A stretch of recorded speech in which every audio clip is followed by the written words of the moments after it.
first one for myself, I was in a business program that gave me really bad advice about transitioning my contractors to full-time employees, and it cost me a huge amount of money. But I think that really stems down to the idea of when we think about scaling, when we think about a business, so many people think that your success in scaling is how many employees you have and that you're only successful if you have a large team. And I remember falling into that trap myself where I was like, oh, I'm going to hire a whole bunch of people and I'm going to, build it and they will come. And it really cost me a lot of time, money, and effort early on because I thought in order to have a successful business, I needed to have as big a team as possible. And I think it's about really allowing yourself to lean into what your success means. What does success mean for you? Because all of us get into business as an entrepreneur for lots of different reasons. We become a coach for lots of different reasons.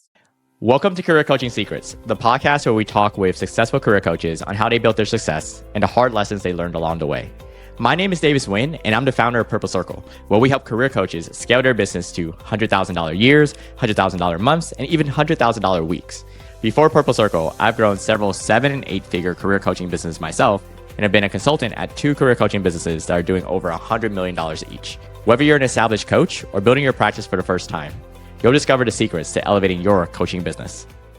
Welcome to Career Coaching Secrets Podcast. I'm Pedro, and today's guest is Megan Fuciarelli, the founder and CEO of Squared Consulting, where she helps leaders create workplaces where people feel seen, heard, and valued. A retired school superintendent, she brings deep experience navigating complex social issues and guiding organizations through meaningful culture change. Her work focuses on fostering belonging and human connection without guilt or blame, helping teams build environments that attract talent, strengthen trust, and drive a lasting impact. Welcome to the show, Megan. Thank you so much for having me, Pedro. Excited to be here. I'm excited that you're here. And I also love the quote you have just behind you, if people are just listening, which is a Gandhi quote, be the change you want to see in the world. I think that's crucial, and people need to be reminded of that. But talking about the past right now, I always like to dive in a little bit into the origin story, Megan.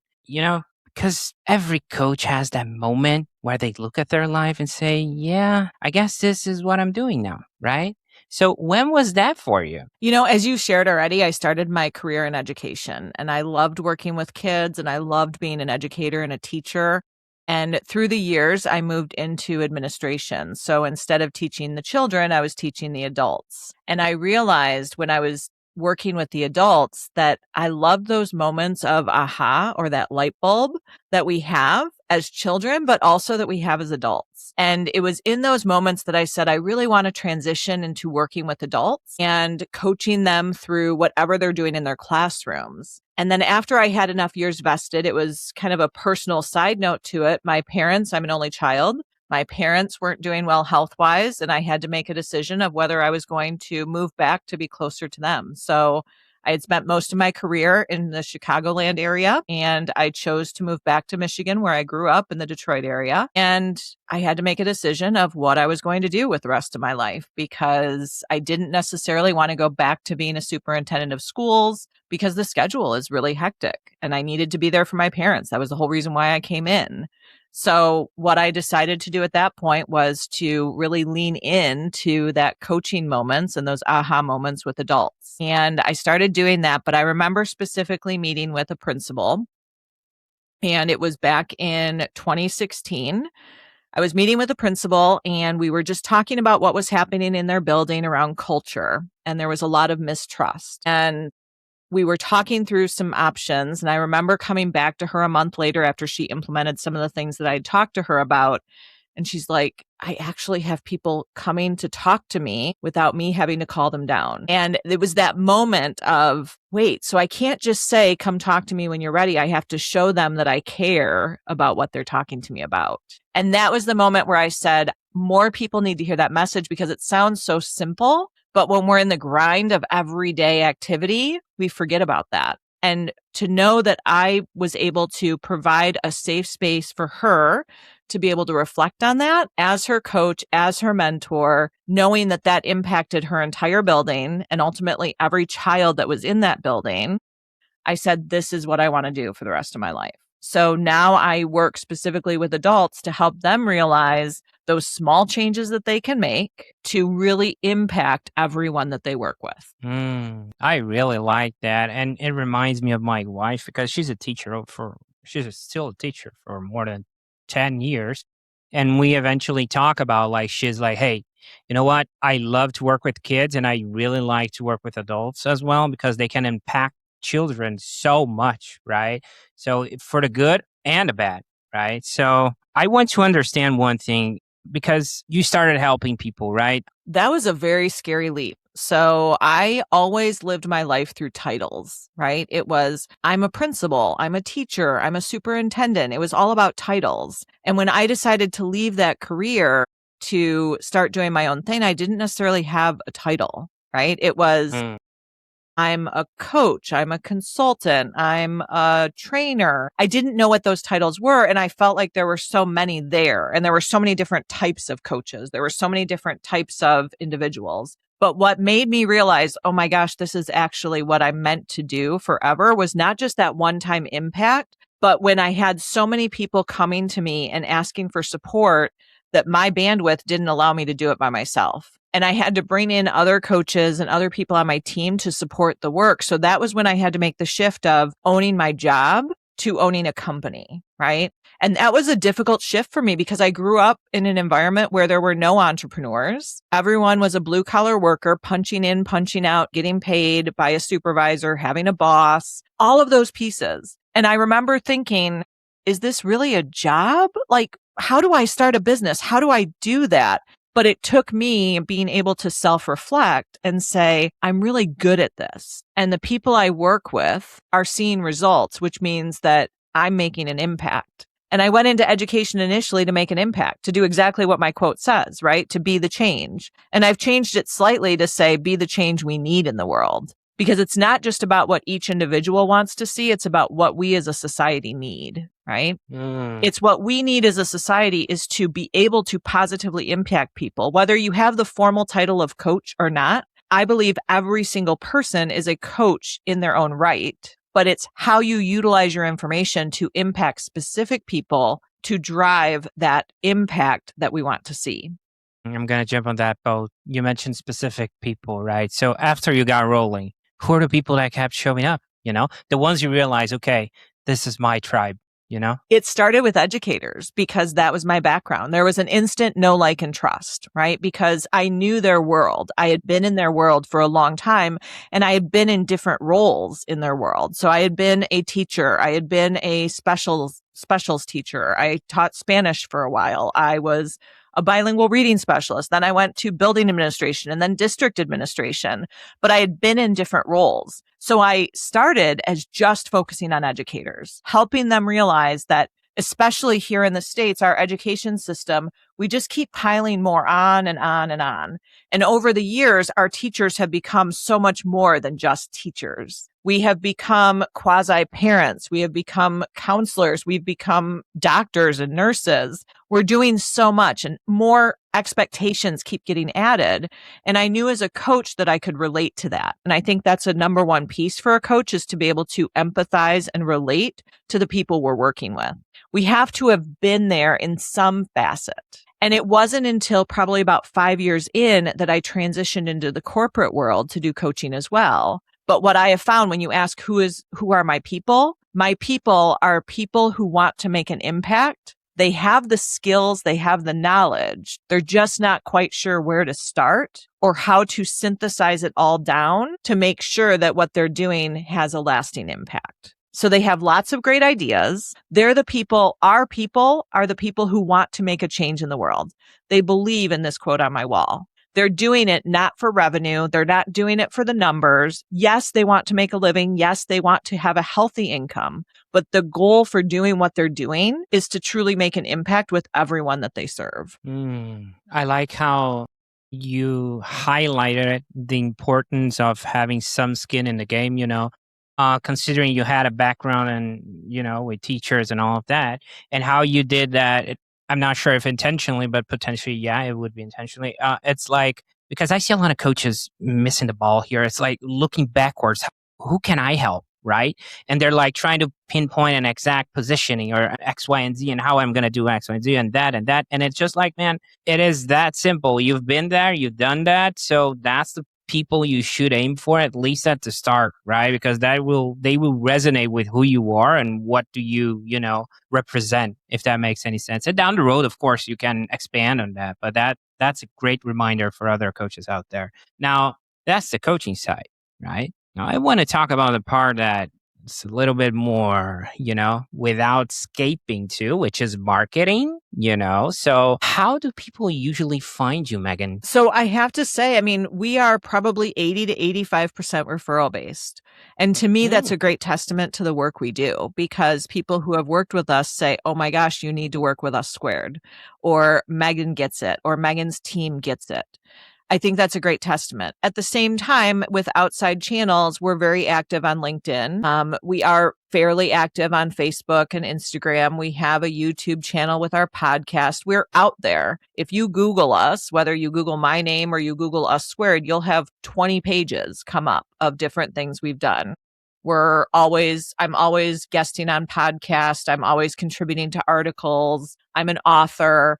So there's lots of things out there, but number one is building the relationships. I feel like that's the number one piece for marketing, is if you build the relationships with people, they become your best referral source and ultimately your best sales source. And when you're authentically yourself and you represent yourself online, not just as come purchase from me or come give me your money, but here's what I've done for other clients, or here's what I believe you can do, and empowering those who are listening to feel like, wow, Megan gets me, right? But most of our work is referral based. And then we also use LinkedIn as a strong source. Okay. Interesting. Now I want to talk business for a second, because people find you right through LinkedIn, referrals, YouTube, podcast. She's an author, so I'm not going to list the 20 ways they can find you, but imagine they resonate with your work. Okay. And eventually they want to know what working with Megan actually looks like. Yeah. So or us squared in this case. Oh, everyone builds their coaching business a bit differently. So when someone actually becomes a client, what does that experience look like, right? Yeah. So starting from the very beginning, when a client actually decides, yes, I'm going to be a client, I've signed the contract, I'm working with someone, the very first thing we do is an onboarding call with whoever the main person is on our team. We have a client engagement specialist that does that initial intake call.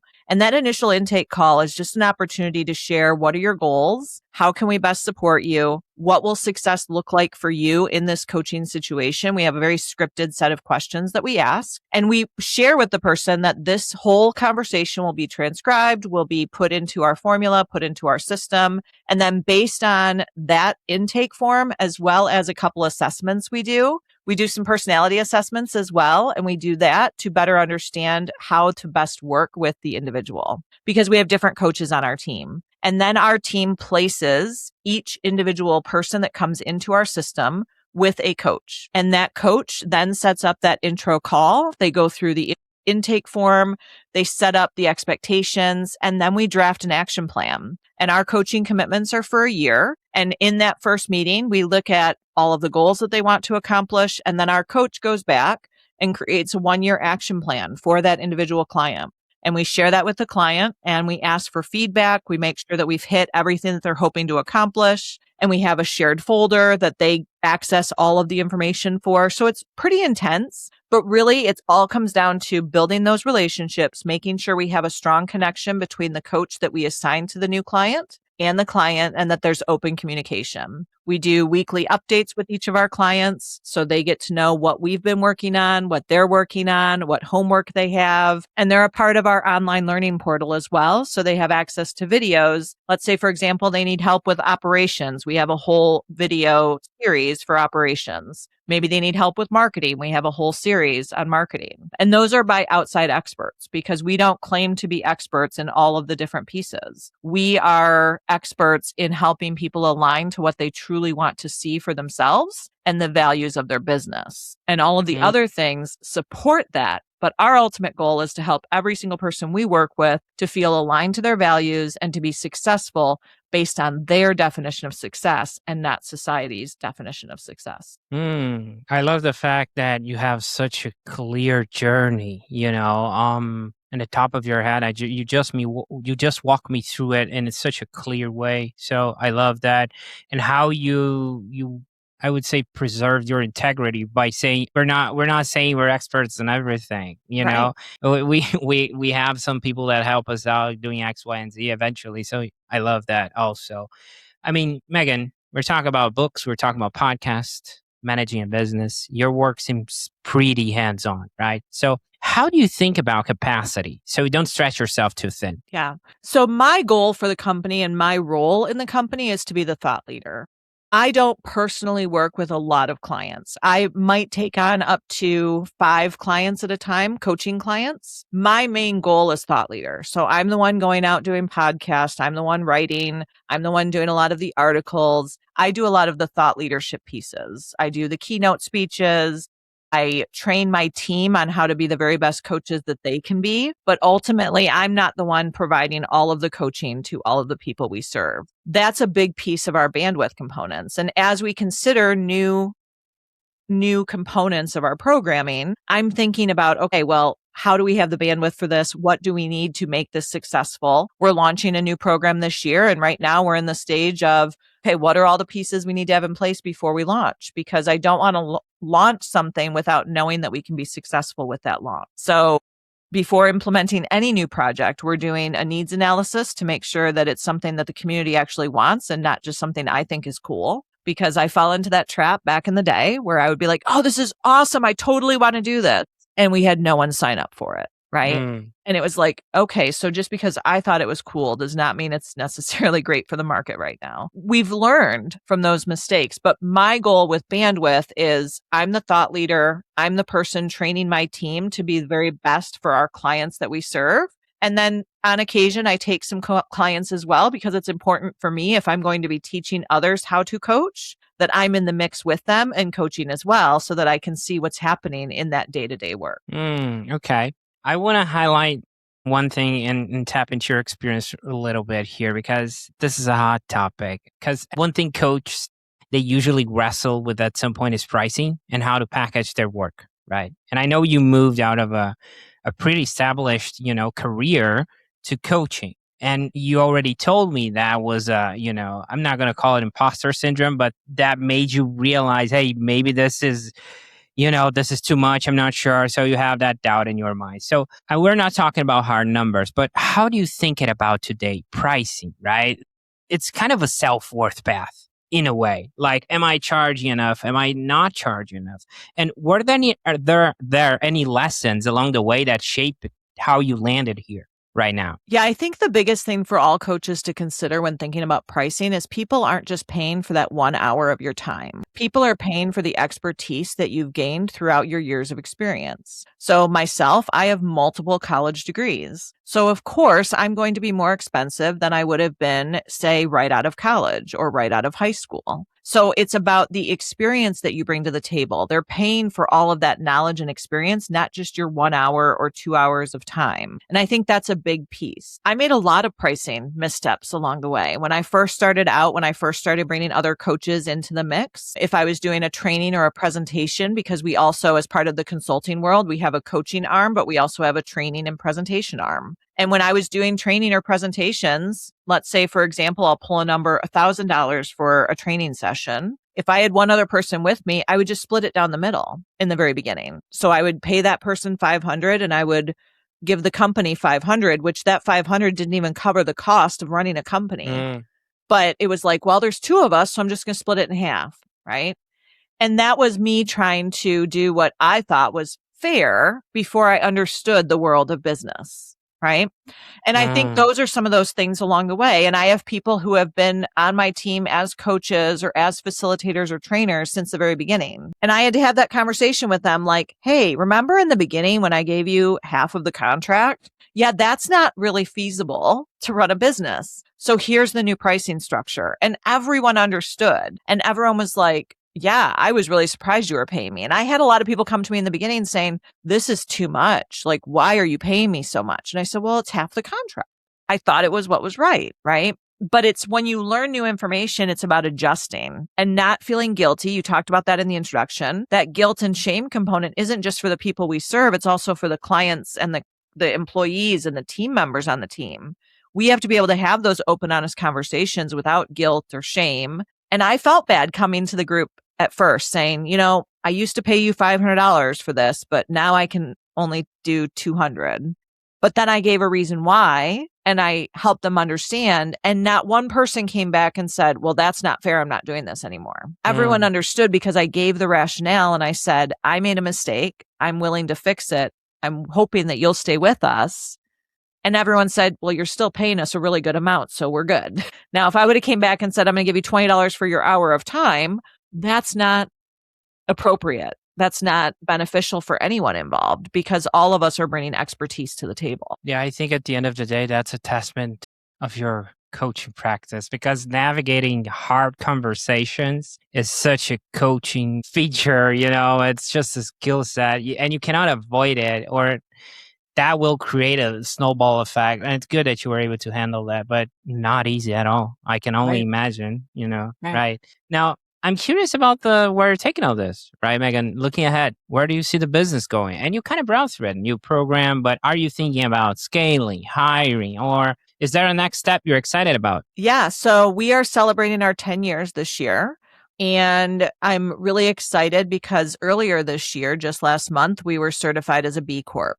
And a B Corp certification is a certification that you get that's global. It's a global certification that basically says that you're using business as a force for good. So it very much aligns with the saying on my wall. It very much aligns with who we are as a company. But that piece right there is a strong starting point of the impact that we want to make moving forward. In the next 1 to 3 years, my goal and what I see for the company and for myself is to continue the work we're doing around values alignment and to lean even more strongly into the thought leadership component. So my personal goal for this year is I want to do a couple graduation commencement speeches. I want to go back to my roots in education. I want to impact the future leaders of tomorrow. I want to make sure that everyone understands that there is a superpower within all of us, that everyone deserves to be seen, heard, welcomed, and valued. It's not just about scaling. We will be scaling. We have gone through, especially here in the US, the socio-political climate has definitely caused a lot of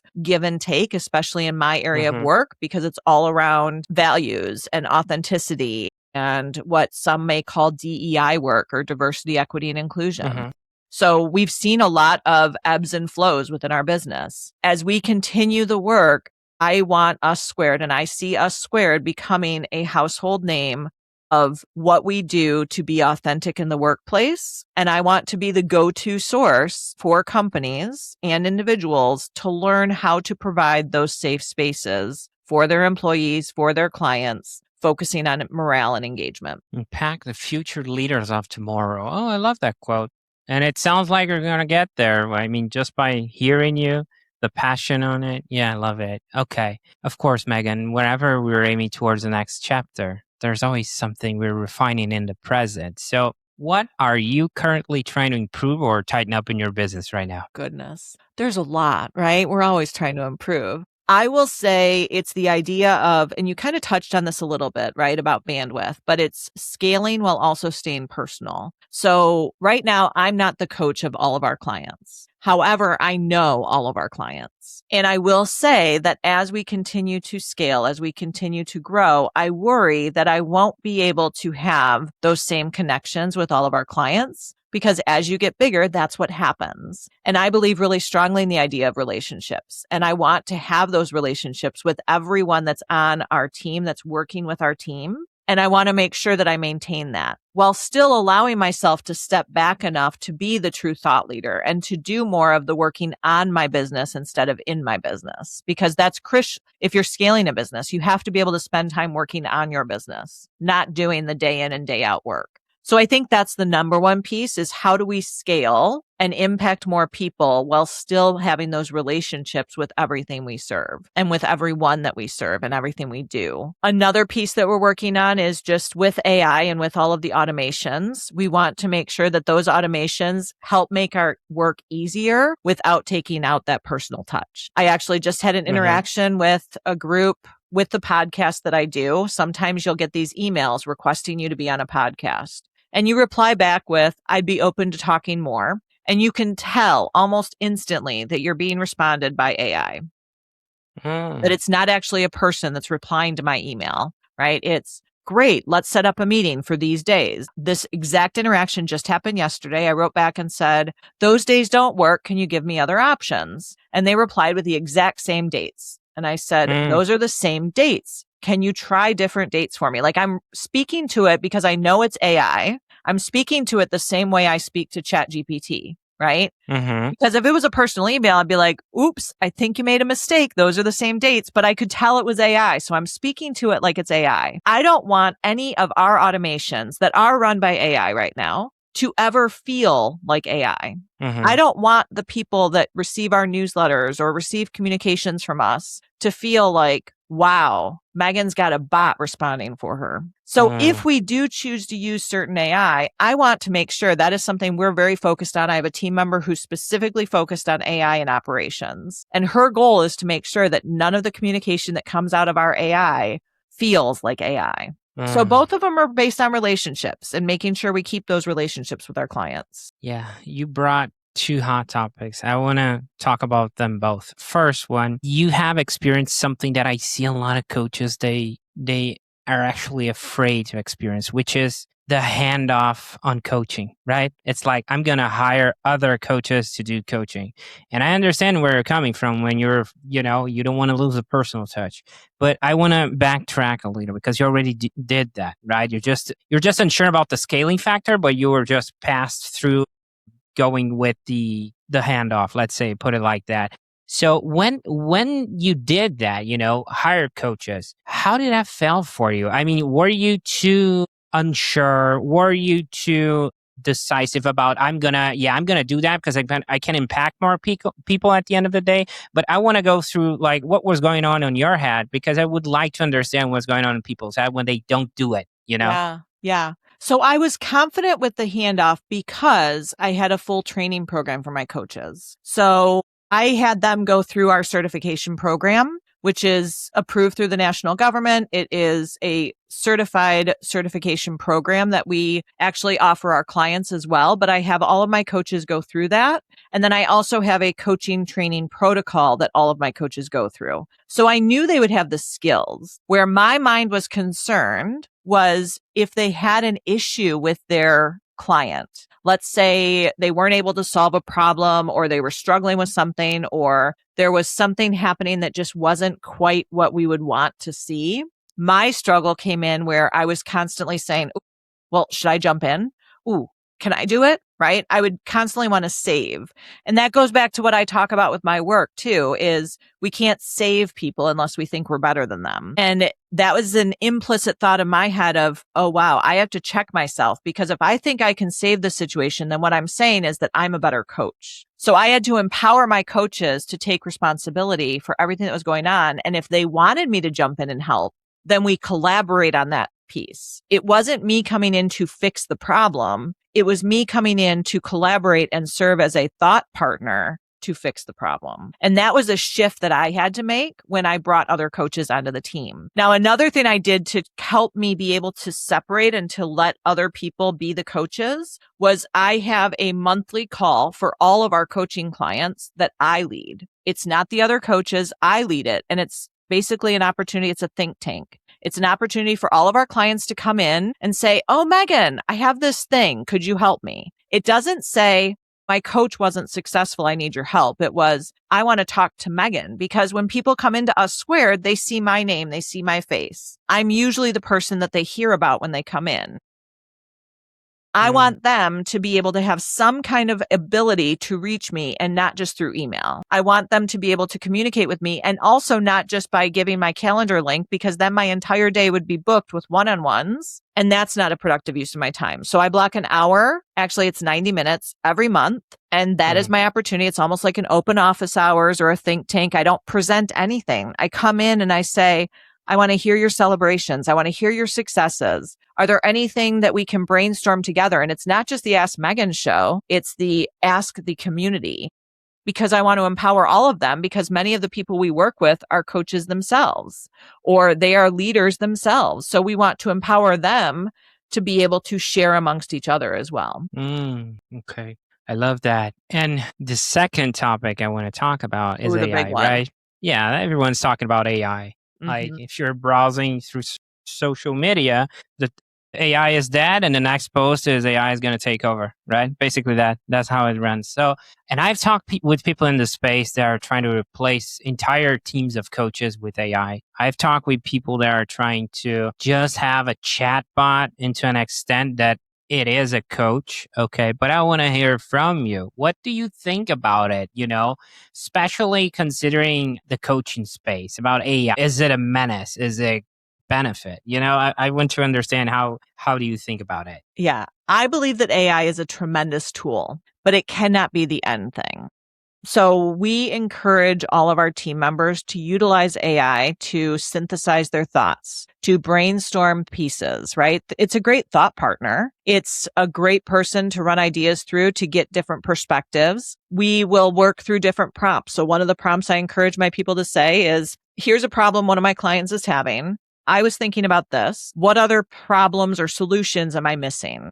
Or what other questions do I need to ask my client to be able to help them with this problem? I think AI can be a great tool. I do not think that AI can ever replace the human connection and the human relationship in coaching. Because coaching, in order to be successful, in my opinion, needs to have a relationship. And no matter how much you use AI, no matter how much you think you've bonded with AI, I know people are using it as their personal therapist right now, right? No matter how much you bond with AI, you're never going to have the level of relationship that you could have with a person if they took the time to get to know you as much as you are spending time to help AI get to know you. There's also the factor that the accountability, I think, I'm not sure if you agree, but it's like I can ignore ChatGPT and notification on my cell phone. Like I don't care, right? But if I know that Megan is waiting for me on the other side of the line or a call, it's not the same thing, right? Right. And you don't want to let a person down. You don't want to. And ultimately, what we want to do in our coaching is it's not just about you don't want to let me down, but it's about you don't want to let yourself down. So we empower the people we're working with to say, this isn't for me. This is for you. This is based on the goals that you told me you wanted to accomplish. So my goal is to help you realize your potential of what you shared with me. It's not about you're doing this to please me. You're doing this to be able to reach the goals that you set in our intake call. Okay. Yeah, that makes sense. Now, I want to tap into your experience for a second because people listening can really benefit from this. You've been in the game long enough to hear all kinds of business advice. Some are good, some are bad. So what's one piece of business advice you hear all the time that you think, that's overrated or misunderstood? So I think it's twofold. The first one for myself, I was in a business program that gave me really bad advice about transitioning my contractors to full-time employees, and it cost me a huge amount of money. But I think that really stems down to the idea of when we think about scaling, when we think about a business, so many people think that your success in scaling is how many employees you have and that you're only successful if you have a large team. And I remember falling into that trap myself where I was like, oh, I'm going to hire a whole bunch of people and I'm going to, build it and they will come. And it really cost me a lot of time, money, and effort early on because I thought in order to have a successful business, I needed to have as big a team as possible. And I think it's about really allowing yourself to lean into what your success means. What does success mean for you? Because all of us get into business as an entrepreneur for lots of different reasons. We become a coach for lots of different reasons. And for myself, the original reason why was I wanted a flexible schedule to be able to be near my parents. I wanted to be able to spend time with them. And I allowed myself to fall into society standards of what success is, right? And I brought in all of these contractors as employees. It cost me a lot of money. I started to build much faster than I was ready for or I was prepared for. And what I've learned through the years is it's not about how big your team is. It's about what are you looking for? What are your values? So for myself, my values are very clear in everything I do. And every decision I make is rooted in those values. But I think the biggest mistake that we're told as entrepreneurs is we have to have a big team. We have to do all of these things. We have to have different people assigned to different places. And I don't think those are necessarily important. That's beautiful. Yeah. And if someone listening and wants to connect with you or follow your work, Megan, where can people find you and connect with you? So really easy. It's either my first and last name, Megan Fuciarelli, or Us2 Consulting. So those are our websites, our social media handles, everything. So you can go to us2consulting.com for our consulting website, or meganfuciarelli.com, which is my personal website, which talks about my speaking and my books. So it really depends on what they're looking for. And then social media on LinkedIn, Instagram, and Facebook, same two handles, either Megan Fuciarelli or Us2 Consulting. Okay. There were a few things you mentioned that I feel like I need to highlight because they really stay with me. How passionate you are about the moment the adults have their aha moment, right? That I don't hear a lot.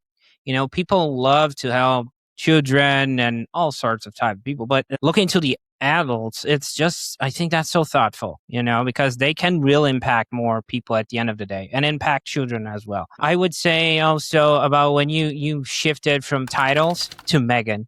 Right? I love that. It's like, I was so used to titles, and then I started my own business and they just vanished out of thin air, right? It's just you at the end of the day. So I would highlight also the fact that you're so open about the mistakes you made, the missteps that you had, during the journey, when you brought coaches, when you hired that coach. So being vulnerable at the end of the day is such a powerful gift, I would say. And you highlighted one thing that I think is very important is like when I asked you about bringing coaches to help your business, it's like you need to have the right structure. Otherwise, this is not going to fly. This is not going to end well. And just a bit at the end, when you mentioned values and scaling and how you want it at the end of the day to be near your family, and how scaling, if that's not moving towards being near your family, that defeats the purpose of everything, because that's who you are and what you want to do. So it needs to be aligned, right? So Megan, I appreciate what you do. I appreciate you being here and sharing so openly today. Okay. It was great having you on. Thank you so much, Pedro. Appreciate the conversation. That's it for this episode of Career Coaching Secrets. If you enjoyed this conversation, you can subscribe on YouTube, Spotify, Apple Podcasts, or wherever you're listening to this episode to catch future episodes. This podcast was brought to you by Purple Circle, where we help career coaches scale their business to $100,000 years, $100,000 months, or even $100,000 weeks, all without burning out and making sure that you're making the impact and having the life that you want. To learn more about our community and how we can help you, visit joinpurplecircle.com.